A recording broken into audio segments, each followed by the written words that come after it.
जी होगी, रिकॉर्डिंग शुरू।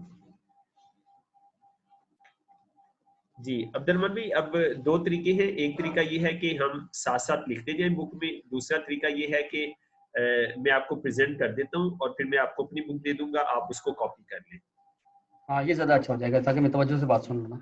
चलिए ठीक है, ठीक है। आप भी आप आप इसी तरीके को प्रमोट करते हैं बल्कि हाँ हाँ आप हाँ, लिखे ना, चले बहरहाल ठीक है। अच्छा है, अच्छा। हमने ट्रेनिंग में बताया था ना आपको। जी जी बिल्कुल बताया था। उस टॉपिक पे मैंने कभी आपसे बात करनी है, उस पे मैंने और कोई पॉइंट्स लर्न करने हैं आपके आपसे ना, उस टॉपिक पे बात करेंगे। अच्छा सर, ठीक है। पहला पेज हम डिस्कस कर लेते हैं सबसे पहले। जी सबसे पहले आपको ये लिखा हुआ नजर आ रहा है, prevention is better than cure ना। जी बिल्कुल। परहेज इलाज से बेहतर है। प्रिवेंशन का मतलब है परहेज और क्योर का मतलब है इलाज। ठीक है। क्योर जो है ना ये प्रिवेंशन का मुतजाद है। ठीक है। और ठीक। इसकी जरूरत कब आएगी, क्योर की जरूरत हमें कब महसूस होगी, कब इसकी जरूरत आएगी, ये कब जन्म लेगा क्योर, इलाज कब जन्म लेगा, जब हम प्रिवेंशन नहीं करेंगे। ठीक है। अगर आप एहतियाती तदाबीर नहीं करेंगे तो आपको फिर मजबूरन इलाज पे जाना पड़ेगा। तो क्योर जो है ये प्रिवेंशन का ना मुतजाद है। तो हमारा जो ध्यान अब करने वाला है, फोकस करने वाला है, वो ना प्रिवेंशन है कि आपने भी और मैंने भी अपना अपनी फैमिली का जो ध्यान देना है वो प्रिवेंशन के ऊपर देना है। ठीक है। कि हम ना परहेज के ऊपर जो है वो आ जाए, प्रिवेंटिव मेजर हम जो है वो लेना। ठीक है। कि हम ऐसे इकदाम करें कि अल्लाह के हुक्म से बीमारी की नौबत में हमारा जिस्म जाए ही ना। ठीक है। तो ये जो है वो 5000 साल पहले कहा गया कि आप जो है वो परहेज करें। अगर आप परहेज करेंगे तो आपको क्योर पे नहीं जाना पड़ेगा। ठीक है सर। ठीक है।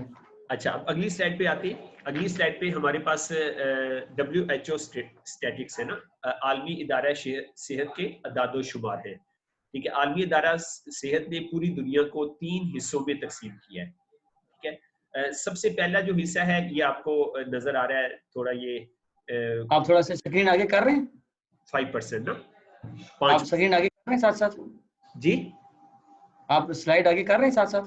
जी मैंने दूसरी स्लाइड कर दी है, आपकी चेंज हो गई है स्लाइड। नहीं नहीं हुई। अच्छा आप स्क्रीन शेयर करें ना, आपने स्क्रीन शायद शेयर नहीं की हुई, दोबारा कर लें। ये प्रिवेंशन की आपको नजर आ रही है, ये इस पेज पे नहीं है, आप इसको आगे करेंगे फिर आएगी। ये नजर आ रहा है आपको, prevention is better than cure. हाँ हाँ ये तो नजर आ रहा है, इसके बाद आगे नहीं आ रहा। जी आगे किया मैंने।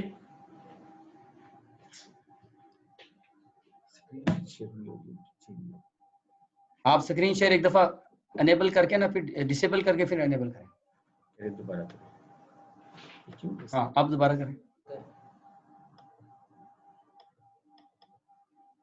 देखिए अब आ गई आपके पास। हाँ अब आई, अब आई, अब आई। चेंज करें, चेंज करें।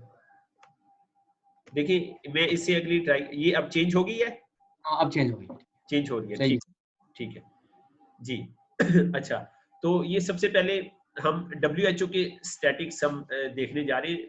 आलमी इदारा सेहत ने इंसानों को 3 कैटेगरी में, 3 हिस्सों में ना तकसीम किया है। सबसे पहला जो हिस्सा है ये 5% है ना। ये 5% कौन लोग हैं, ये सेहतमंद लोग हैं। ठीक है। जिनको ये तकरीबन ब्लू के करीब कलर है, इससे जाहिर किया गया है। तो WHO सेहत की क्या तारीफ बयान करता है। WHO सेहत की तारीफ बयान करता है कि वो आदमी सेहतमंद है जो जिस्मानी तौर पे सेहतमंद हो, ज़हनी तौर पे सेहतमंद हो, माशी तौर पे सेहतमंद हो। ठीक है। अच्छा। यानी कि माली तौर पे ना। ठीक है। यानी कि उसकी जेब जो है वो ठीक हो। अच्छा फिर माशरती तौर पे सेहतमंद हो, यानी कि वो माशरे का भी अहम रुकन है ना। अगर वो माशरे का अहम रुकन नहीं है तो वो सेहतमंद नहीं है। तो और उसके जिस्म में कोई बीमारी ना हो, बिल्कुल भी उसका जिस्म बीमारियों से पाक हो, उस आदमी को जो है वो सेहतमंद इंसान जो है वो कहा जाता है। अच्छा तो सेहतमंद होने के ना 10 अहम नुकात हैं। ठीक सबसे है। पहला जो नुक्ता है, पहला जो पॉइंट है वो ये है कि आपका जो एनर्जी लेवल है ना वो बिल्कुल बैलेंस हो। ठीक है। आपका एनर्जी लेवल बिल्कुल मतवाजन हो। तो एनर्जी जो है ये 3 तरह की होती है, हम आगे जाके कभी डिस्कस करेंगे। 3 तरह की ताकतें होती है ना। अच्छा तो दूसरा पॉइंट ये है कि आप ज़हनी तौर पे बिल्कुल फिट हो। और तीसरी बात यह है कि आपके अंदर अडॉप्टेबिलिटी हो। अडॉप्टेबिलिटी को मतलब है कि आप जो है माशरे के साथ चले, कि माशरे में अभी देखिए कोरोना वायरस आ रहा है, एक आदमी क्या करता है, कोरोना वायरस के जो हुकूमत ने अहकाम दिए या जो भी दिए उसको फॉलो नहीं करता है, इसका मतलब उसके अंदर अडॉप्टेबिलिटी नहीं है, वो माशरे के साथ नहीं चल रहा। तो आप माशरे के साथ चले, सोसाइटी के साथ चले। अगर आप सोसाइटी के साथ चल रहे हैं तो इसका मतलब आप सेहतमंद हैं। फिर चौथा पॉइंट है रेजिस्टेबिलिटी, इम्यूनिटी, कि आपकी जो कुव्वत मुदाफित है ना, आपकी कुव्वत मुदाफित बिल्कुल ठीक हो। ठीक है, मसलन मौसम चेंज हुआ, आप बीमार ना पड़े। अच्छा, नंबर 5 है कि आपका वेट बिल्कुल एक्यूरेट हो। आपने मुझे अपनी हाइट और वेट मुझे बताना है प्लीज। मैंने आपका जो मैंने बीएमआई चेक करना है ना, वेट करेक्ट का मतलब ये है कि आपका जो बीएमआई के मुताबिक, बीएमआई जो है बॉडी मास इंडेक्स है, ये एक इंटरनेशनल स्टैंडर्ड है। तो मुझे भी जब पता चला, मैंने अपनी मिसिस का, अपने बच्चों का, सबका बीएमआई चेक किया ना, और मैं हैरान हुआ कि मेरे चारों बेटों का जो बीएमआई का जो स्टैंडर्ड था, लोअर स्टैंडर्ड था, उससे भी नीचे थे, यानी कि उनका वजन कम था। तो मेरा वजन ठीक था, मिसिस का थोड़ा सा ज्यादा था। तो मुझे जब पहली दफा पता चला, तो मैं आपको बीएमआई कैलकुलेटर का लिंक भेज दूंगा, आप वो इंस्टॉल करिए, आप खुद भी चेक कर सकते हैं, पूरी फैमिली का बीएमआई चेक करिए और चेक करिए कि उनका वेट बिल्कुल एक्यूरेट होना चाहिए, इंटरनेशनल स्टैंडर्ड पे होना चाहिए। फिर आई साइड आपकी ठीक हो, 6/6 हो, बाल सेहतमंद हो, दांत सेहतमंद हो, ठीक है, दांतों में कोई बीमारी ना हो, ठीक है, और मसल करेक्ट हो, मसल में फुलनेस हो, यानी कि मसल आपके मुकम्मल हो ना, और फिर आपकी नींद जो है वो अच्छी हो, कम से कम आपकी 6 से 8 घंटे नींद है। तो अगर ये 10 पॉइंट पूरे हैं तो हम अपने आप को सेहतमंद जो है वो कह सकते हैं। ये सेहत की जो है वो तारीफ है, सेहत के 10 नुकात है। अब हम दूसरे पॉइंट की तरफ आते हैं। दूसरा जो पॉइंट है, ये रेड में शो किया गया, सब हेल्दी।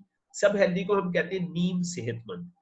नीम सेहतमंद का मतलब है कभी बीमार कभी सेहतमंद, जिसमें हम सब तकरीबन इसी में आते हैं ना, माशरे के ज्यादा लोग इसी के अंदर आते हैं, 80%। अच्छा, यानी कि कमजोर सेहत वाले कभी सेहतमंद कभी बीमार। अच्छा, सब हेल्दी के जो है ये 16 पॉइंट है। कैसे हमें पता चलेगा कि आदमी जो है ये सब हेल्दी कैटेगरी में आता है? एक तो ये है, पहला पॉइंट ये है, अब सब हेल्दी की एक तारीफ ये भी है कि आपके जिस्म के अज़ा उम्र से पहले बूढ़े हो गए ना, ठीक है, तो ये भी सब हेल्दी में आता है। मसलन बच्चा है, उसकी आई से उसको ग्लासेस लग गई, तो अब्दुर्रहमान भी वो क्या कहलाएगा? सब हेल्दी कहलाएगा। ठीक है, बच्चा था 10 साल में, उसको वो इंसुलिन लगा रहा है, वो सब हेल्दी में आ गया। ठीक है, कोई भी जिस्म का आपका उज़ू जो है वक्त से पहले बूढ़ा हो गया। अच्छा, सब हेल्दी के पॉइंट है। पहला पॉइंट है कि आप ओवरवेट ना हो और अंडरवेट ना हो, यानी कि आपका बीएमआई के मुताबिक जो है वेट हो। और दूसरा सब हेल्दी का पॉइंट, सब हेल्दी क्यों होता है बंदा, कि उसकी वो ओबेसिटी, मोटापे के बाद अगली स्टेज जो आती है वो उसे कहती है ओबियस होना, ओबेसिटी। ठीक है, ओबियस स्टेज 1, फिर ओबियस स्टेज 2। ओबियस स्टेज 2 में बंदा 100 केजी से ऊपर निकल जाता है। तो ये मतलब मोटापे की भी स्टेजेस है कि आपके अंदर कोई ओबेसिटी अगर है तो इसका मतलब आप सब हेल्दी है। बाल आपके गिर रहे हैं तो आप सब हेल्दी है। बार बार पेशाब आता है तो इसका मतलब आप सेहतमंद नहीं है, सब हेल्दी है।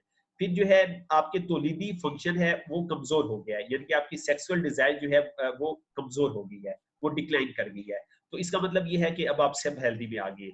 आपकी याददाश्त कमजोर होना शुरू हो गई है, ठीक है, आप सब हेल्दी में आ गए। मूड अपसेट होता है, आप तवज्जो मरकूज नहीं कर सकते काम के ऊपर, ठीक है।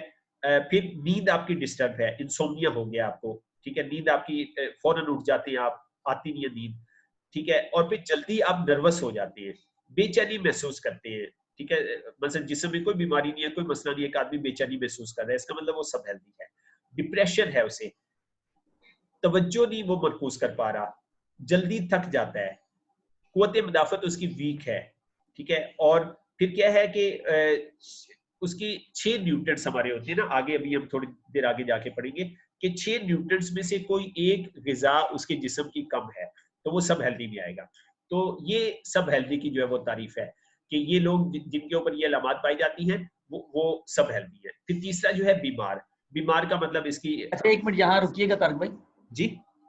ये जो आपने पॉइंट्स बयान किए ना, ये पॉइंट्स लिखे हुए कहाँ हैं? हाँ, ये मैंने बुक के ऊपर लिखे हुए, ये बुक आपको मैं दे दूंगा, इसके साथ ही पेज है उसके ऊपर मैंने ये लिखे हुए, तो ये मैं बुक आपको दे दूंगा तो आप इसको उतार लेंगे, ठीक है ये सर। तो सारी आपने मेरी बातें की। जी जी सर, आप हैं ही हमारे ट्रेनर। नहीं, ये तो मैं तो सब हेल्दी और शायद आगे वाले पॉइंट में भी आ जाऊं। सब हेल्दी में जो आपने पॉइंट्स डिस्कस किए ना वो सब मुझ में है। हाँ बिल्कुल ऐसे ही है जी, सही फरमाया आपने, बिल्कुल सही फरमाया। तो हमने बस अब मेहनत करनी है ना अब्दुलरहमान भाई, हम कहते हैं हेल्थ कंस्ट्रक्शन। अब हमने हेल्थ की कंस्ट्रक्शन शुरू करनी है, ना सिर्फ अपनी बल्कि पूरी फैमिली की ना, पूरी फैमिली की हमने हेल्थ कंस्ट्रक्शन करनी है। तो तीसरी जो कैटेगरी है अब्दुलरहमान भाई, ये जो है ये बीमार लोग है ना। बीमार तो आपको पता ही है, बीमार बीमारी है, जिसको कोई भी बीमारी होगी या वो 15% में आएगा ना, ठीक है। और फिर बीमारी, पहले बीमारी होती है, उसके बाद होती है बीमारी का खराब होना। बीमारी बहुत एक्सट्रीम पे चली जाती है, बीमारी खराब हो जाती है, ठीक है। और बीमारी खराब होगी, उसके बाद अल्लाह ताला माफ करे, फिर जो है ना वो डेथ में इंसान चला जाता है, ठीक है। तो ये तीन जो है ये कैटेगरी है ना, सॉरी, ये तीन कैटेगरी है। अच्छा, अब अब्दुल भाई आपका और हमारा काम क्या है, ये जो प्रिवेंशन है ना हमारी, हमारा ये टारगेट है कि कोई हमारी प्रोडक्ट ले या ना ले, लेकिन ये प्रिवेंशन हर घर में पहुंच जाए, ताकि हम लोग ना हम खासतौर पे पाकिस्तानी मुस्लिम, इवन के हमारे क्रिश्चियन भाई भी हैं, पाकिस्तानियों को किसी तरह हेल्दी बना देना, ठीक है। अच्छा, तो अब जैसे हमने डिस्कस किया कि बीमार के बाद बीमारी खराब होती है, उसके बाद मौत है। अब मौत से जो है वो लोग अक्सर डरते हैं ना, ये भी मैंने बुक के ऊपर लिखा हुआ है, वहां से मैं आपको बता रहा हूँ। लोग ना मौत से डरते हैं, बीमारी से नहीं डरते। अच्छा, हमने क्या करना है, हमने ना लोगों को बीमारी के बारे में शऊर देना है, और बीमारी से हमें उन्हें ना खौफ दिलवाना है। देखो यार, ये स्टेजेस हैं, देखो अब तुम सब हेल्दी हो, उसके बाद बीमारी में जाओगे, बीमारी तुम्हारी खराब होगी, उसके बाद डेथ है। तो हमें ना क्या करना है, हमें ना दोस्तों को बताना है कि यार ये जो 80% है ना, 80%, इसकी अच्छी तरह से वजाहत करनी है हमने अपने दोस्तों को ना, कि यार ये सब हेल्दी कैटेगरी है, ठीक है। और हमें उन्हें बताना है, यार देखो आपको सब हेल्दी से निकाल के हम ना सब हेल्दी से निकाल के हम आपको 5% में शामिल करना चाहते हैं, ठीक है। तो देखिए आप ये समझें कि आप जो है वो 15% में है, आप बीमार में शामिल हो जाएंगे, फिर बीमारी मोहलिक बीमारी में मुब्तला हो जाएगी, और उसके बाद अगली स्टेज जो है इसके बाद मौत है। तो हमें 75% से निकल के पहले तो हमें ये करना है कि दोस्तों की बीमारी खराब होने से रोकनी है, उसके बाद फिर वो बीमार हो जाएंगे, फिर उसके ऊपर अपना हेल्थ कॉन्सेप्ट अप्लाई करना है। हेल्थ कॉन्सेप्ट आगे जाके दोबारा हम डिस्कस करेंगे, उनको फिर सब हेल्दी में लाना है, इधर से सब हेल्दी में लाना है, और सब हेल्दी के ऊपर मेहनत करके, और उसके बाद फिर हमने उनको 5% में लाना है, ठीक है। और अब्दुल भी पहले भी हमने डिस्कस किया था, 5% में ला के फिर हमें क्या करना है, उनको उसको जो है उसके उसी के ऊपर मेहनत करनी है कि ताकि ये बीमार ना हो, हाँ सब हेल्दी में जी, इंग्लिश में यूज होता है हेल्थ प्रिजर्वेशन, मतलब सेहत को महफूज करना। जैसे हम अनाज को, गल्ले को, हम अपनी कीमती चीजों को महफूज करते हैं, तो 5% में हमने ना हेल्थ को महफूज करना है, हमने हेल्थ को प्रिजर्व करना है, ठीक है। और ऐसा महफूज करना है कि बंदा अल्लाह के हुक्म से इधर 80% में ना आ सके, ठीक है। अच्छा, अब फार्मा इंडस्ट्री जो है, ये भी मैंने यहाँ पे लिखा हुआ है, वो 15% को ना फोकस कर रही है, 15% को फोकस करके इतनी बड़ी सेल कर रही है। तो हमारा जो एरिया है ना ये 100% है, यानी कि हमने तीनों कैटेगरीज को ना जो है वो सर्विस देनी है, ठीक है। तो यानी कि हम उनसे कई गुना ज्यादा जो है वो बिजनेस कर सकते हैं, अगर हम इसको बिजनेस के तौर पे जो है वो अगर हम लेते हैं। अच्छा, तो अब आखिरी सेंटेंस ये भी बुक के ऊपर मैंने लिखा हुआ है, ठीक है। हमने 5% लोगों की क्या करना है, इनके साथ प्रिवेंशन करनी है। ये इनके प्रिवेंशन का काम हो सकता है ना, परहेज में इनको इनको कहना है आप परहेज करें, बीमारी आई ना। अच्छा, जो 80% लोग हैं, इनकी हमने क्या करनी है, एडजस्टमेंट करनी है। इनकी ना एडजस्टमेंट, हेल्थ की एडजस्टमेंट खराब हो गई है, जैसे गाड़ी के व्हील खराब होते हैं, व्हील अलाइनमेंट हम करते हैं, अलाइनमेंट व्हील की एडजस्टमेंट करते हैं, तो इनकी हमने एडजस्टमेंट करनी है। इनके अंदर क्या है अब्दुल भाई मसला, 80% के अंदर कुछ ग़िज़ाएं ये ज्यादा ले रहे हैं, और कुछ ग़िज़ाएं ले नहीं रहे, कम ले रहे हैं, नहीं ले रहे, ठीक है। तो हमने ज्यादा वालों को बैलेंस करना है, कम वालों को बैलेंस करना है, इसलिए इनकी हमने एडजस्टमेंट करनी है, यानी कमी बेशी को दूर करना है। और जो ये जो 15% है, ठीक है, इनके साथ हमने क्या करना है, इनके साथ हमने ना बीमारी को बढ़ने से रोकना है। तो ये हमारे तीनों कैटेगरी में ये हमारी जॉब है, ये हमारे काम है। तो अल्लाह ताला हमें इन तीनों कामों को जो है वो नेक नियति के साथ करने की ना फरमाए ना, ठीक है। अच्छा, अब इसके साथ फिर लिखा हुआ है, चलिए वो अगले पेज के साथ हम डिस्कस करते हैं, अगले पेज पे आ जाए। ये पेज हो गया यहाँ तक। अब्दुल भी आपका कोई सवाल? जज़ाकल्लाह खैर, बड़ी जबरदस्त वजाहत हो गई। अच्छा, आगे चलते हैं। अब अब्दुल भी हम main factor that affect our health ना, वो अहम अवामिल जो हमारी सेहत के ऊपर असर अंदाज होते हैं, अहम अवामिल जो हमारी सेहत पे असरअंदाज होते हैं। अच्छा, अब मतलब आप ये कह सकते हैं बीमारियां, सिर्फ ये बीमारियों के आने के ना सिर्फ ये 4 तरीके हैं, इसके अलावा और कोई तरीका नहीं अब्दुलरहमान भी हमारे जिस्म में बीमारी आने का। सबसे पहला तरीका जो है ये पोल्यूशन है, इसको हम आगे जाके डिटेल से, पोल्यूशन से हमें बीमारियां आ रही हैं। अच्छा, दूसरा जो है हेरिडिटी है, हेरिडिटी कहते हैं मारूसी बीमारियां, ठीक है, जो वालिद वालदा से हमें मिली, बाप दादा से मिली ना, तो दूसरा हमारा ये सोर्स है। तीसरा जो है स्ट्रेस है, इस वक्त स्ट्रेस जो है ना, हर कहते हैं हर तीसरा आदमी ना स्ट्रेस में है और उसको खुद बेचारे को पता नहीं है, ठीक है। तीसरी वजह जो है स्ट्रेस से बीमारियां आ रही है। और चौथी जो मेन वजह है ये खुराक है हमारी, और जिसको हम कहते हैं जंक फूड ना, ठीक है, जंक फूड, खराब खुराक हम जो है वो खाते हैं। तो ये 4 वजूहात हैं जिसकी वजह से हमारे जिस्म में बीमारियों का अटैक होता है। अब इसमें से अब्दुलरहमान भी कुछ चीजों को हम रोक सकते हैं और कुछ चीजों को हम किसी हद तक कंट्रोल कर सकते हैं, पूरी तरह से नहीं रोक सकते। लेकिन जो चीजें रोकने वाली हैं उनको हमें कोशिश करनी चाहिए कि उन्हें हम ना पूरी तरह से जो है वो रोक दें। अच्छा, तो पहले हम सबसे पहले डिस्कस करेंगे, 1 मिनट इसके साथ, ये जो खुराक है ना, खुराक, सॉरी, ये जो खुराक वाला मामला है ना, खुराक, ठीक है, इसके साथ कोई थोड़ी सी डिटेल लिखी हुई है कि हमारे जिस्म को ना कुल 6 ग़िज़ाएं चाहिए, तमाम जिस्मों को। तो उसकी मैंने लिस्ट भी लिखी हुई है, ये बुक आपको मैं दे दूंगा। अच्छा, पहले है प्रोटीन आपको चाहिए, और दूसरे नंबर पे आपको जो है कार्बोहाइड्रेट्स चाहिए, ठीक है। तीसरे नंबर पे आपको चिकनाई चाहिए, रोजाना चाहिए, और चौथे नंबर पे मिनरल चाहिए, पांचवें नंबर पे विटामिन चाहिए, और छठे नंबर पे पानी चाहिए। तो ये अगर हम 6 चीजें हम मुनासिब मिकदार में लेते हैं तो अल्लाह के हुक्म से हमारे जिस्म में कोई बीमारी नहीं आएगी, ठीक है। अच्छा, प्रोटीन जो है इस पे थोड़ी सी हम बात कर लेते हैं। प्रोटीन जो है ये हमें गोश्त से, अंडे से, दालों से मिलती है। कार्बोहाइड्रेट्स हमें अनाज, ठीक है, और हमें डेयरी प्रोडक्ट से मिलती है। और जो फैट है वो हमें चिकनाई से मिलती है, ऑयल है, घी है, उससे भी मिलती है। और मिनरल्स हैं फिर हमारे, और उसके बाद विटामिन हमें फल और सब्जियों से मिलते हैं, ठीक है। अच्छा, तो आगे फिर एक बड़ा अहम पॉइंट लिखा हुआ है खवातीन के लिए, बड़ा अहम ये पॉइंट है कि अगर कार्बोहाइड्रेट्स और प्रोटीन जो है ना, कार्बोहाइड्रेट्स और प्रोटीन, इनको अगर पकाया जाए वो हीट बर्दाश्त कर लेते हैं, नुकसान नहीं होता, वो उनका नुकसान नहीं होता। 6 चीजें चाहिए थी, कार्बोहाइड्रेट्स और प्रोटीन, अगर इनको पकाया जाए तो ये हीट बर्दाश्त कर लेते हैं, इनकी ग़िज़ाइयत ज़ाया नहीं होती। लेकिन अहम चीज है विटामिन और मिनरल। विटामिन और मिनरल को अगर हम थोड़ी सी भी हीट ज्यादा देंगे ना तो वो ज़ाया हो जाएंगे, ठीक है। विटामिन और मिनरल जिसमें हमारी सब्जियां और दाल, सब्जियां वगैरह आ जाती हैं। तो इसलिए कहते हैं कि सब्जियों को ना ओवर कुक नहीं करना चाहिए, और हमारे घरों में ना सारी सब्जियां जरूरत से ज्यादा पकाई जाती हैं, जिसकी वजह से क्या होता है कि आदमी इतनी मेहनत करके, कमाई करके वो सब्जियां लेके आता है, उसके घर में क्या होता है, कुकिंग स्टाइल ऐसा होता है कि उसके अंदर सारे विटामिन को ज़ाया करके फिर बच्चों को और फैमिली को खिलाया जाता है। तो इसलिए हमें ना विटामिन और मिनरल का जो है ना ख्याल रखना चाहिए। विटामिन हमारे ना कुल 13 है, उसमें से 9 पानी में हल हो जाते हैं, 4 जो है पानी में हल नहीं होते। ये जो पानी में हल हो जाते हैं ना विटामिन, तो आगे हम इसकी डिटेल डिस्कस करेंगे। तो इनके बारे में हमें खास तौर पे ख्याल रखना चाहिए कि इनको बिल्कुल हीट जो है वो ज्यादा जो है वो ना मिले। अच्छा, अब कार्बोहाइड्रेट्स जो है, कार्बोहाइड्रेट्स, अब डायबिटिक जो लोग हैं उन्हें कार्बोहाइड्रेट्स का खास ख्याल रखना है कि उन्हें जरूरत से ज्यादा कार्बोहाइड्रेट्स जो है वो नहीं लेने ना, ठीक है।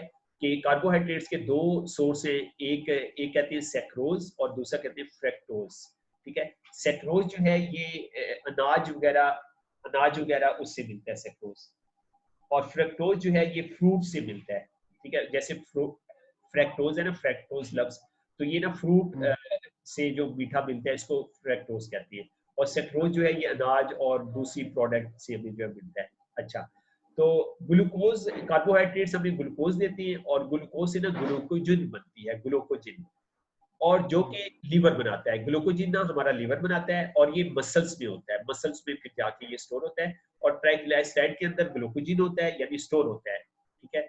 और ट्राइग्लिसराइड जो है ना एक चिकनाई की एक किस्म है, ठीक है। तो ये मैंने इस पेज के ऊपर यहाँ पे रखा हुआ है। और जंक फूड के साथ एक और अहम चीज लिखी हुई है कि जंक फूड खाने से ना हमारे मैदे के अंदर और आंतों के अंदर एक बैक्टीरिया पैदा होता है। उस बैक्टीरिया का यहाँ पे नाम भी लिखा हुआ है, उसका नाम है हेलिकोबैक्टीरिया, हेलिकोबैक्टीरिया, ठीक है। हेलिको पेलोरी बैक्टीरिया से कहा जाता है, ठीक है। हाँ, पैलोरी बैक्टीरिया एक पैदा हो जाता है, तो ये ना जंक फूड से पैदा होता है। तो ये क्या करता है, ये फिर आंतों में जाके ना बच्चों की भूख को खत्म कर देता है। आपने अक्सर शिकायत सुनी होगी कि बच्चे खाना नहीं खा रहे, तो क्या, हाँ, एच पैलोरी, इसको शार्ट जो है वो एच पैलोरी कहते हैं इस बैक्टीरिया को ना, एच पैलोरी, इसका टेस्ट भी होता है। तो एच पैलोरी, तो बच्चे को भूख नहीं लगती। क्या जी, बच्चे ने क्या खाया था, बच्चे ने पिज्जा खाया था, तो पिज्जे के अंदर ना ये जो है ना, पिज्जा जो है ना, ये एच पैलोरी को ना बढ़ा देता है, उसको जगा देता है, मतलब उससे ना वो सेहतमंद हो जाता है एच पैलोरी। तो उससे क्या होता है कि फिर बच्चे की ना भूख जो है वो खत्म हो जाती है। अच्छा, अब अगली स्लाइड पे सर आती है कि अब जो है पोल्यूशन जो है, हेल्थ इफेक्ट ऑफ पोल्यूशन के, पोल्यूशन का जो है सेहत के ऊपर क्या जो है वो वो अफेक्ट होता है ना। तो सबसे पहले जो है,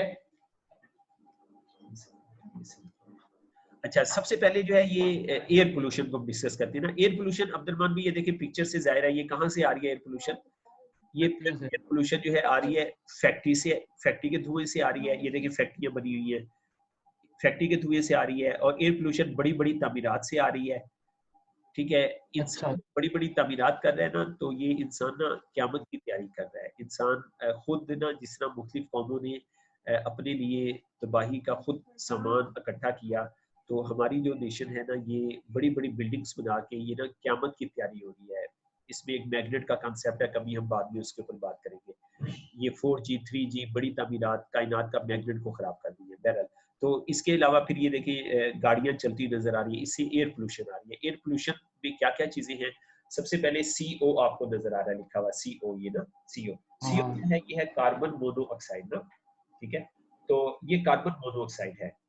तो कार्बन मोनोऑक्साइड जो है 5 फुट से ऊपर किचन और घर में पाई जाती है। अगर आपका घर का इन्वायरमेंट मतलब सही नहीं है, साफ नहीं है, तो क्या होगा, 5-5 फुट तक ना आपका घर ना कार्बन मोनोऑक्साइड से भर जाएगा और आपको नजर नहीं आएगा कि आपके घर में पोल्यूशन वाले आइटम है, ठीक है। और इलेक्ट्रॉनिक्स की चीजें हैं, खिड़कियां नहीं खुलती, एग्जॉस्ट नहीं चलते, तो 5 फुट तक ये कार्बन मोनोऑक्साइड आपके ना घर में भर जाएगी और उससे पूरी फैमिली आपकी अफेक्ट होगी।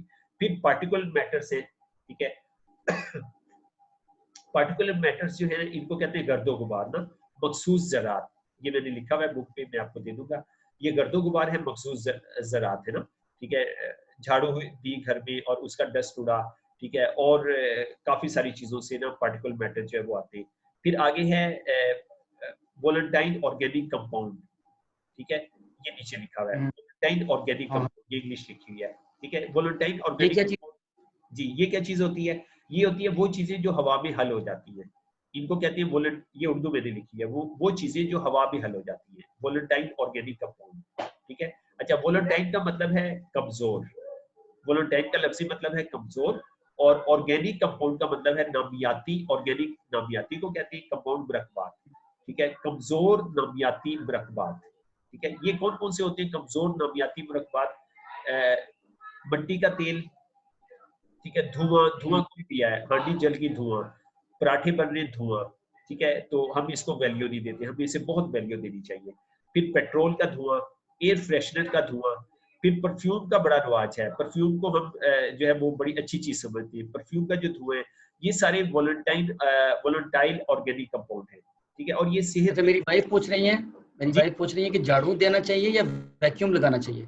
हाँ, बस आप सफाई इस तरीके से करें कि ये डस्ट पार्टिकल्स ना उठे ना, डस्ट के पार्टिकल्स ना उठे, क्योंकि वो नाक में जाएंगे फिर लंग्स में जाएंगे और ये नुकसान देंगे। और घर में एयर फ्रेशनर ना यूज करें, पराठे पक रहे हैं तो फौरन एग्जॉस्ट पहले चला दें, घर में वो धुआं ना चले, मतलब किसी तरह एयर फ्रेशनर ना यूज करें, परफ्यूम का इस्तेमाल ना करें। तो ये सब चीजें ना मतलब क्या कर रही है, ये एरो अभी हम डिस्कस करते हैं। तारिक साहब, फिर आपने आपने आपने हमें पहले नहीं बताया, हमारे पास तो 100 के करीब परफ्यूम पड़े हैं मेरे पास। अच्छा, अतर यूज करें। आप हमें लेट क्यों मिले हैं?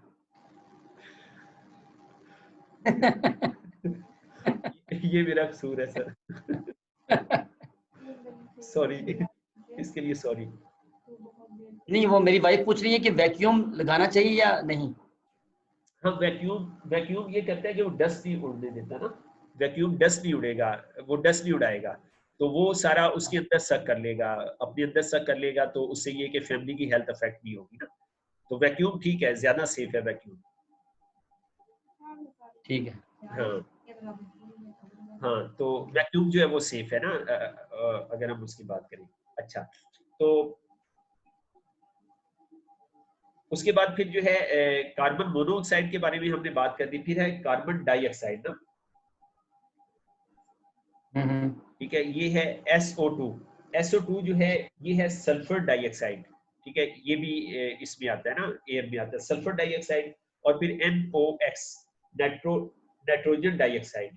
ठीक है, और फिर ये लिखा हुआ है लेड सीसा कहते हैं ना, लेड। तो जिस तरह सेल के अंदर भी होता है सीसा, कभी हम उससे वो लिखते थे, नोट करते थे। फिर जो है ना लेड जो है, लेड का बहुत बड़ा सोर्स जो है, ये अक्सर आपने भी देखा होगा, तंदूर पे कैंपेन चली थी कि तंदूर की रोटियां अखबार में लपेट के ना दिया करें, और नहीं लपेटनी चाहिए। ये जो अखबार की जो लिखाई है ना, उसके अंदर लेड इस्तेमाल होता है। तो क्या होता है कि रोटी गरम गरम होती है, तो उसके पार्टिकल्स जो है रोटी के अंदर लग जाते हैं, रोटी के अंदर लग के फिर वो हमारे स्टमक में चले जाते हैं। तो कभी भी रोटियां लेने भेजें तो घर से ना कपड़ा दे के भेजें। तो कई होटल वालों ने देखिए वो वाइट पेपर जो है रखा हुआ है ना, पंजाब हुकूमत ने, नवाज शरीफ हुकूमत में ये कंप्लेन चली थी कि जनाब अखबार में रोटियां ना दें। तो उसके जरिए ना लेड जो है ना वो हमारे उसमें आता है, जिस्म के अंदर आता है, तो ये हवा में भी पाया जाता है। तो अब ये सारी जो है ये सब चीजें जो है, ये सब चीजें, ओजोन भी है फिर इसके अंदर। ठीक है, ये सब चीजें जो हैं ये कहाँ कहाँ अफेक्ट हो रही है, आप देखिए एरो कहाँ कहाँ जा रहे हैं अब्दुलरहमान भाई बताएं। एक तो ये देखिए दिमाग, वो ब्रेन पे, ब्रेन। एक जो है हमारे लंग्स पे जा रहा है। ठीक है, और फिर ये एक जो है, एक लंग्स के साथ ये फिर नीचे जा रहा है, दिल में जा रहा है, दिल को अफेक्ट कर रहे हैं। फिर एक जो है ये जा रहा है आंतों की तरफ ना, आंतों की तरफ। और ये लिखा हुआ है कैंसर, इससे कैंसर हो रहा है। और एक ना स्किन की तरफ जा रहा है, स्किन की तरफ। स्किन, हाँ, स्किन को भी ये खराब कर रहा है ना। तो ये जो एयर पोल्यूशन है ना, ये हमारे जिस्म के इतने हिस्सों के ऊपर ना ये असरअंदाज हो रही है। अच्छा, दूसरी जो पोल्यूशन है ये वाटर पोल्यूशन है। वाटर पोल्यूशन की तरफ हम आ जाते हैं। अच्छा, वाटर पोल्यूशन जो है, पानी के अंदर हमारी ना 3 चीजें पाई जाती हैं। एक है बैक्टीरिया। ठीक है, बैक्टीरिया के बारे में आप जानते ही हैं, बैक्टीरिया पानी के अंदर पाया जाता है। ठीक है, और दूसरी चीज है पैरासाइट्स। पैरासाइट्स, पैरासाइट जो है, पैरासाइट ये वो चीजें होती है जो ना मसलन पेट के कीड़े आपने सुना होगा। ठीक है, जो जिंदा चीजों के ऊपर पलती है, जुएं होगी, ये सारी पैरासाइट्स में आती है। पानी में बैक्टीरिया होती है, पैरासाइट्स होती है, और तीसरी जो चीज है ये केमिकल है, केमिकल। तो इस पेज के साथ मैंने लिखा हुआ है, केमिकल की ना 3 शाखें हैं। एक हैवी मेटल्स होती है, एक फ्री रेडिकल्स होती है, और एक टॉक्सिन्स होते हैं। केमिकल 3 तरह के होते हैं।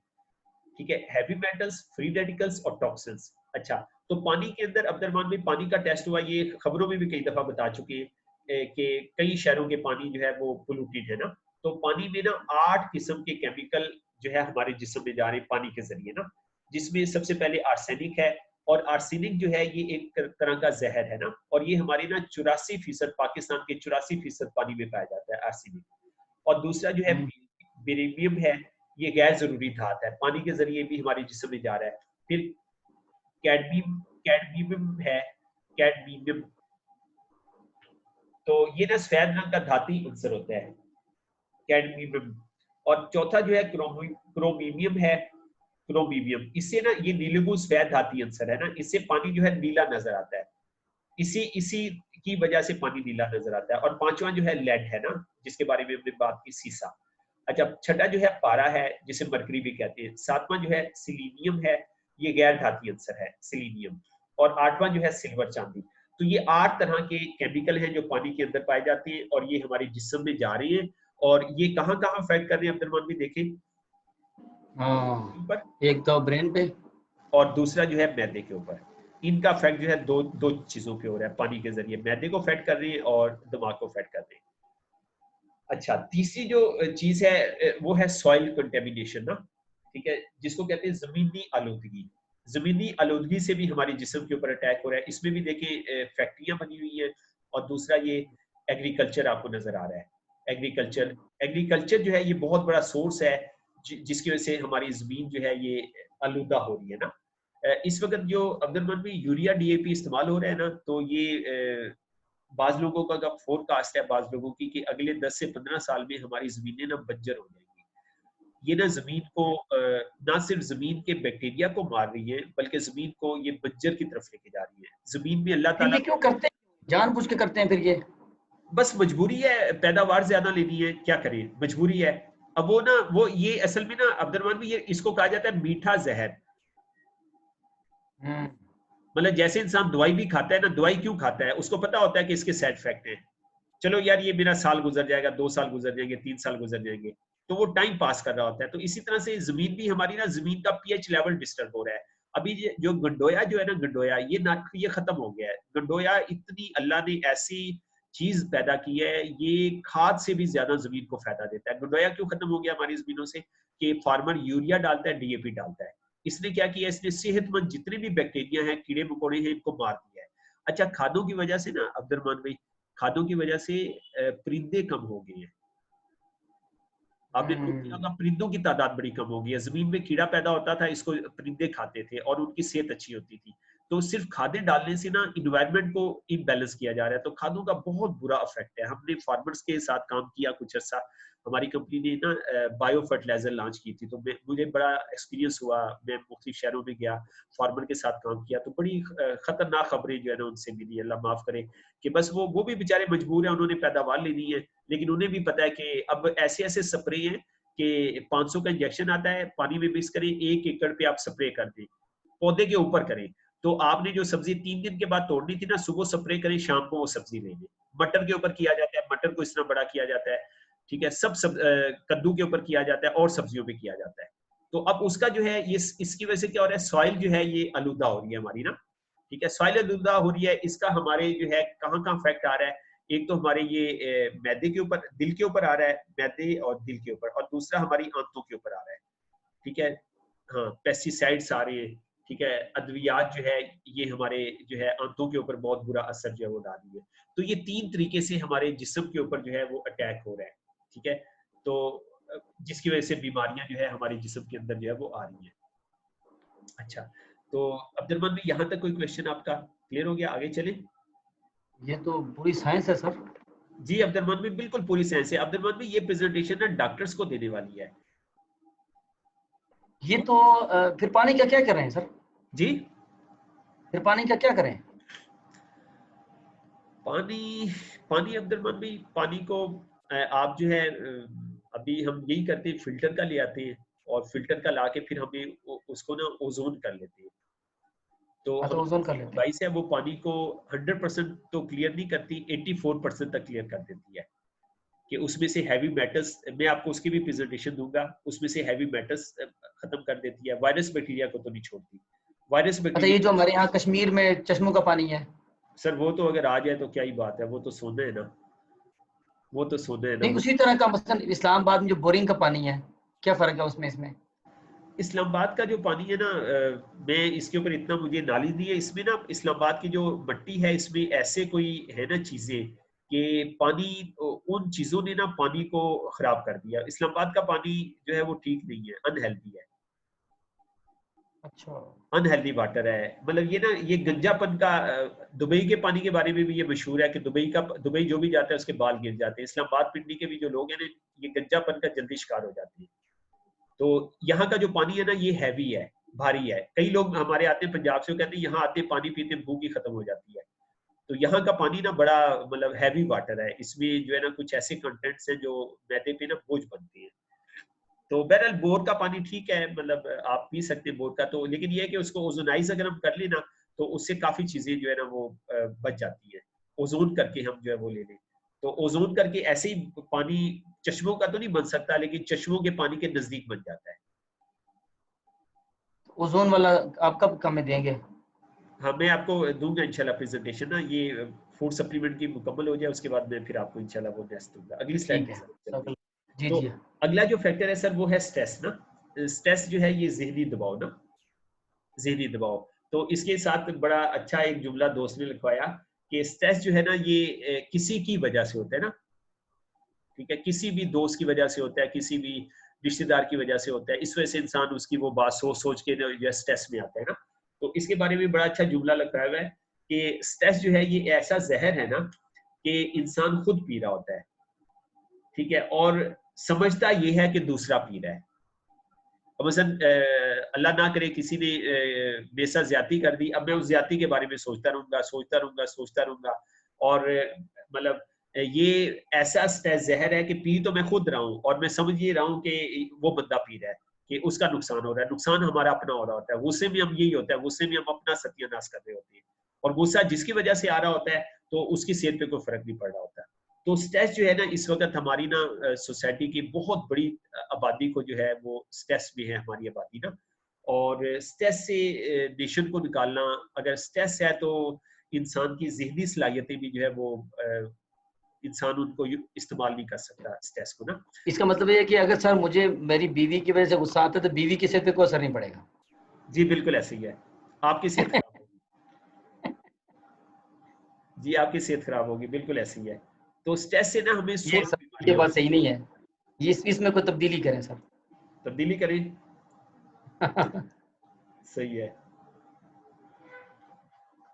तो इससे अब्दुल में 16 बीमारियां हो रही है स्ट्रेस की वजह से ना, इंसान को जो है वो 16 बीमारियां हो रही है, ठीक है। तो स्ट्रेस से जो है सबसे पहले ये लिखा हुआ है, मैंने ये उर्दू में अपनी बुक पे लिखा हुआ है ना, इम्पेयर्ड कॉग्निटिव परफॉर्मेंस ना, ये है खराब यादाश्त, यादाश्त जो है वो खराब हो जाती है, खराब संजीदा कारकर्दगी ना, आपकी जो कारकर्दगी है वो ना खराब हो जाती है। और दूसरा एक्नी लिखा हुआ है ना, चेहरे पे कील महासे आ जाती है, इसका भी स्ट्रेस के साथ जो है वो लिंक है। और फिर ये राइट साइड पे लिखा हुआ है डिप्रेशन, ये ना डिप्रेशन, ज़हनी दबाव के मिसाइल बढ़ जाते हैं, ठीक है। और फिर जो है स्ट्रेस थायराइड फंक्शन, थायराइड का बहुत आजकल आपने भी सुना होगा, लोग अक्सर ना फिर उसकी थायराइड की मेडिसिन शुरू हो जाती है। अभी हमारे एक दोस्त ने थायराइड का जो है एक टीचर थी उनके ऊपर उनको सर्विस दी है, तो उनका थायराइड माशाल्लाह ठीक हुआ है, फिर उन्होंने रिकॉर्डिंग करके ना सेंड किया है। तो थायराइड भी बड़ा, अल्लाह माफ करे, थायराइड का जब मसला होता है ना तो इससे कैल्शियम लाजमी डिस्टर्ब होती है, तो लोगों को इसका नहीं पता। तो अक्सर क्या होता है कि थायराइड का फिर ना इलनेस इंडस्ट्री क्या करती है, ऑपरेशन रिकमेंड कर देती है कि आप जो है ना टॉन्सिल का ऑपरेशन रिकमेंड कर दी। थायराइड में तो थायरेक्सन दी जाती है, रेगुलर वो दवाई जो है दी जाती है। तो ये भी जो है ना थायराइड जो है, मतलब इससे ये होता है कि हमारा ग्लैंड का जो निज़ाम है ना तो ये दब जाता है ना, और इससे क्या होता है कि बच्चे ना जल्दी बूढ़े होना शुरू हो जाता है। अगर बच्चों को थायराइड का मसला हो तो बुढ़ापा बहुत जल्दी आ जाएगा उनपे। फिर है मसल टेंशन ना, पट्टों का खिंचाव होना शुरू हो जाता है। फिर है nervous system disruption, nervous system में खलल आ जाता है, नर्वस सिस्टम खराब हो जाता है।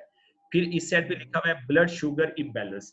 तो स्ट्रेस की वजह से ना क्या होता है कि खून में जो मीठे का जो तवाज़ुन है ना वो खराब हो जाता है ब्लड के अंदर। फिर ये राइट साइड पे लिखा हुआ है कार्डियोवास्कुलर इशू ना, इससे दिल और दिल की शरियानों के मसाइल जो है ना वो होना शुरू हो जाते हैं। अच्छा, फिर है एंडोक्राइन सिस्टम, कि गदूदों का जो निज़ाम है ना, अल्लाह ताला ने हमारे जिस्म के अंदर गदूदों का एक निज़ाम बनाया हुआ है ना, एंडोक्राइन एक पूरा सिस्टम है, गदूदी निज़ाम है, ये गदूद खारिज करते हैं, तो ये जो है खराब हो जाता है। फिर है गैस्ट्रो इंटेस्टाइनल सिस्टम ना, ठीक है, कि मैदे और आंतों का जो निज़ाम है ना ये खराब हो जाता है। और फिर इस साइड पे आवाज स्किन प्रॉब्लम, जिल्द के मसाइल हो जाते हैं, ठीक है। और फिर है रिप्रोडक्टिव सिस्टम, तौलीदी निज़ाम जो है ये डिस्टर्ब हो जाता है। हाई ब्लड प्रेशर जो है वो बढ़ जाता है स्ट्रेस की वजह से। डिक्रीज बोन डेंसिटी, डेंसिटी जो है कसाफत को कहते हैं, हड्डियों की जो कसाफत है ना ये कम हो जाती है। कसाफत आप कह लें कि उसकी सख्ती, उसकी ना हड्डियों की सख्ती, तो हम इंशाल्लाह कैल्शियम के अंदर डिस्कस करेंगे कि हड्डियां 18 साल तक मुकम्मल हो जाती हैं और 30 साल तक उसकी डेंसिटी बढ़ती है। 30 साल तक हड्डियों ने ना सख्त होना होता है, तो वो सख्ती जो है वो कम हो जाती, होना शुरू हो जाती है इस डिप्रेशन की वजह से। अच्छा, फिर है डिक्रीज इन मसल टिश्यू, असाब के जो टिश्यू है ना ये कमजोर जो है वो पड़ जाते हैं। अच्छा, फिर है इम्यून डिप्रेशन, जो इम्यून सिस्टम है ना ये डिप्रेस हो जाता है, कुव्वत मुदाफ़त का सिस्टम जो है ये दब जाता है। हाँ, ये दब जाता है आपका ना, कुव्वत मुदाफ़त का निज़ाम जो है वो दब जाता है। अच्छा, तो अब डिप्रेशन जो है ना, डिप्रेशन इसकी अब्दुर्रहमान भी कोई साइंस कोई दवाई नहीं बना सकी डिप्रेशन की। जितनी भी चीजें बनी है ना ये वक्ती है ना।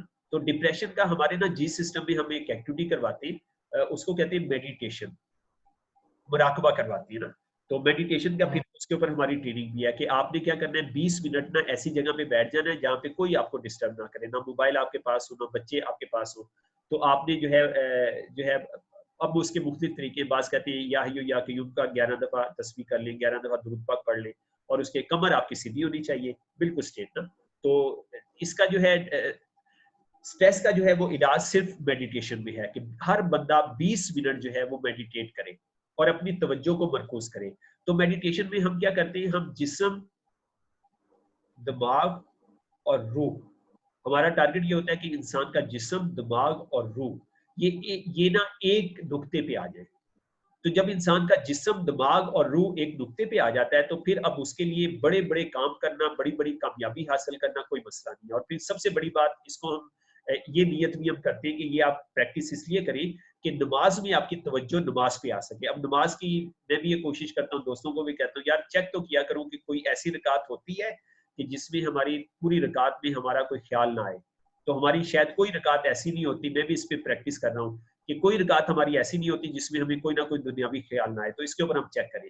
तो बहरहाल मेडिटेशन में हम ना तीनों चीजों को ना यकजा करने की कोशिश करते हैं ताकि हम ना जहन की यकसुई हासिल कर लें। मतलब वो लोग जो जिन्होंने कामयाब लोगों में शामिल होना होता है, जब तक उनके दिमाग में दिमाग की यकसुई नहीं आएगी तो वो कभी भी एक्स्ट्रा ऑर्डिनरी अचीवमेंट जो है वो नहीं कर सकते। तो फिर हम उन लोगों को मेडिटेशन के अंदर लगाते हैं कि आप 20 मिनट जो है वो मेडिटेशन अपनी शुरू करें, और उसके लिए वीडियोस हमने कुछ डाउनलोड की हुई है, बिगनर की मेडिटेशन, और हम वो उन्हें वीडियोस देते हैं ताकि वो वीडियो लगाएं और आप 15 मिनट जो है ना वो वीडियो सुन लें, तो उसी में आप मेडिटेशन कर लें। तो मेडिटेशन से ये होता है कि इंसान जो है ये ज़हनी दबाव से ना बाहर आ जाता है। ठीक है, तो जिस सिस्टम आपको मेडिटेशन की सहूलत देता है कि आप, अच्छा इसमें करना क्या होता है कि आप ना बुरे वाकयात को भुला सकें। इंसान की ना ये फितरत है कि इंसान ना बुरे वाकयात को याद करना चाहता है, और बुरे वाकयात को ना दुहरा के उसे ना पता नहीं क्या मजा आता है। तो इस वजह से फिर ये ना डिप्रेशन शुरू हो जाता है। तो मेडिटेशन में ये होता है कि इंसान ना बुरे वाकयात को भुलाना शुरू कर देता है और अच्छे वाकयात को सेव करना शुरू कर देता है। तो इससे ये होता है कि आप अपने दिमाग का कंट्रोल जो है वो हासिल कर लेते हैं। तो हम मेडिटेशन का इसमें ना मशवरा जो है वो देते हैं। तो अब्दुल भाई, यहाँ तक आप कोई चीज डिस्कस करना चाहें आप या जज़ाकल्लाह। दूसरा इस बात का ख्याल कीजिएगा जो है आपने आगे टाइम दिया हुआ है ना जी, टाइम उसको डिले ना कीजिएगा, उस पर टाइमली पहुंचिएगा। तो हमारा जो थोड़ा सा 5-6 मिनट लेट हुआ है ना, ये हम बाद में कवर कर लेंगे। जी। अभी आपके पास क्या टाइम हो गया? हमारे पास कितना ही है, 9:45। अच्छा, 9:45 हो गया, बस ठीक है, 5 मिनट हम जो है 9:45। दूसरा ये भी है ना कि जो आप पढ़ा रहे हैं ना हमें, जी मैं फिर कल किसी वक्त आता हूँ ना, तो एक तो मैं ये वो नोट कर लूँगा, ठीक है, दूसरा ये है कि वो जो हमारा रेगुलर एक मिलना है वो भी जारी रहेगा।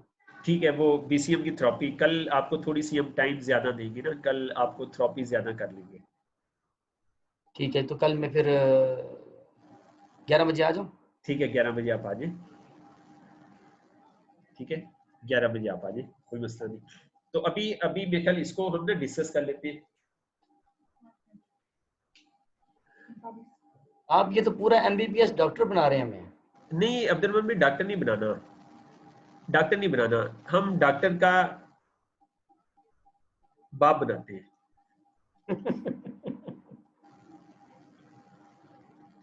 ठीक है, अच्छा, डॉक्टर जिन बीमारियों का इलाज नहीं कर पाता ना, तो हमने उन बीमारियों का इलाज करना सीखना है, और डॉक्टर को हमने अपग्रेड करना है, मतलब हम डॉक्टर को अपग्रेड करते हैं। और अक्सर यानी मैं डॉक्टर अब हकीकी मानों में PhD कहला सकूंगा है? जी, आप हेल्थ में भी माशाल्लाह एक्सपर्ट हो जाएंगे आप ना, कोई मसला नहीं है। मतलब मैं रश कर रहा हूँ माशाल्लाह आपकी मालूमात पे, और दुआ दे रहा हूँ आपको, ताकरात भी है कि अल्लाह करे हमें भी आपकी तरह आ जाए।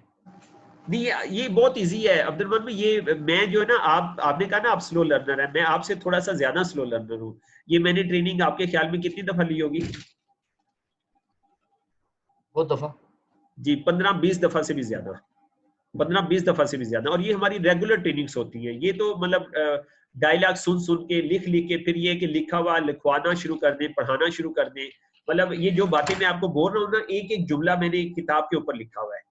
तो अब ये जुमला मेरी ऑर्गेनाइजेशन में एक नया दोस्त आया ना, मैंने उसको ये किताब तैयार करवानी है, तो मैं जुमले पढ़ के उसे ना किताब के ऊपर से, देखिए आप तो जुबानी जुमले बोल रहे हैं ना, टाइम मैनेजमेंट में आप क्या कर रहे हैं, आप जुबानी जुमले बोल रहे हैं ना, हाँ।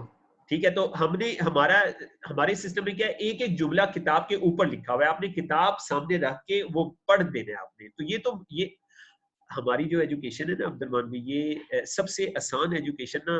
कोई दोस्त वो कहते हैं ना कि इससे मैट्रिक एफ ना हो रहा हो तो पढ़े लिखे लोग मशवरा करते हैं चुप करके लामा इकबाल में दाखिला ले लो। भाई असाइनमेंट क्या होता है, देख के लिखना है, उसके 60% तो नंबर वो काउंट हो जाएंगे। तो बाकी तुमने 33% भी ले लिए ना, तो वो तुम्हारे टोटल करोगे तो फर्स्ट डिवीजन बन जाएगी। तो सबसे आसान एजुकेशन अल्लामा इकबाल ओपन यूनिवर्सिटी की है। तो हमारी जो जेन्युइन सिस्टम की एजुकेशन है, ये अल्लामा इकबाल से भी आसान है। फिर आप फिर पूरा साथ दीजिएगा, मैं ये सीखना चाहता हूँ इंशाल्लाह। नो प्रॉब्लम सर, आप हाजिर हैं, मेरी ये जॉब है सर, मुझे बड़ी खुशी होगी सर। आप तो माशाल्लाह एक लेवल पे हैं। और फिर अब्दुलरहमान भी आपको इस चीज का एहसास नहीं है शायद कि आपके पास ना एक बहुत बड़ा ऑलरेडी नेटवर्क है। सर ठीक है, ये चीजें अल्लाह ताला हमें सिखा देना, अगर आप हमारा साथ दें। जी जी इतनी बड़ी मार्केट अल्लाह ताला की तौफीक के साथ कराची से कश्मीर तक मेरे पास है। जी, बिल्कुल ऐसे ही है, ये बिल्कुल। आप उस्मान साहब ने आपको बताया था ना, वो बहुत इसरार कर रहे थे कि मेरे साथ आप काम करें। जी जी जी, उसमें बहुत बड़ी वजूहात में से एक वजह ये भी थी, वो कहने लगे आपके पास ऑलरेडी नेटवर्क बना पड़ा है, आपके स्टूडेंट्स इतने ज्यादा हैं। सही है, ठीक है ना। सही है, तो ये चीजें जो है ना सर, ये जो इंसानियत के फायदे के लिए चीजें होती है ना, ये हमें चाहिए कि हम मिल के आगे पहुंचाएं। बिल्कुल ऐसे ही है, बिल्कुल क्योंकि ऐसे। हमने वेल्थ पे मेहनत करनी है ना, जी वैल्यूज पे, जी, बिल्कुल ऐसे ही सॉरी है, वैल्यूज पे मेहनत करनी है, हेल्थ और वैल्यूज पे मेहनत करनी है। बिल्कुल ऐसे ही है, बिल्कुल सही फरमा रहे हैं आप, बिल्कुल सही फरमा जी रहे आप चलिए आगे। हैं जी। ठीक है अब्दुलरहमान भी, बस इसी के ऊपर हम डिस्कस कर लेते हैं। महल हम स्टेप्स पे ना इसे क्लोज करते हैं। आगे फिर अगला जो टॉपिक है उस पर थोड़ा सा, इस पे ना ये कुकिंग के बारे में खासतौर पे भाभी के लिए बड़ा इंपॉर्टेंट है। तो ये हम इंशाल्लाह नेक्स्ट जो है वो फिर प्लान कर लेंगे ना, तो इस पे टाइम लग जाएगा। तो इसी के ऊपर पिछले जो पॉइंट हैं इनके ऊपर आप कोई डिस्कशन करना चाहें, कोई चीज़ आप डिस्कस करना चाहें, 5 मिनट हम ना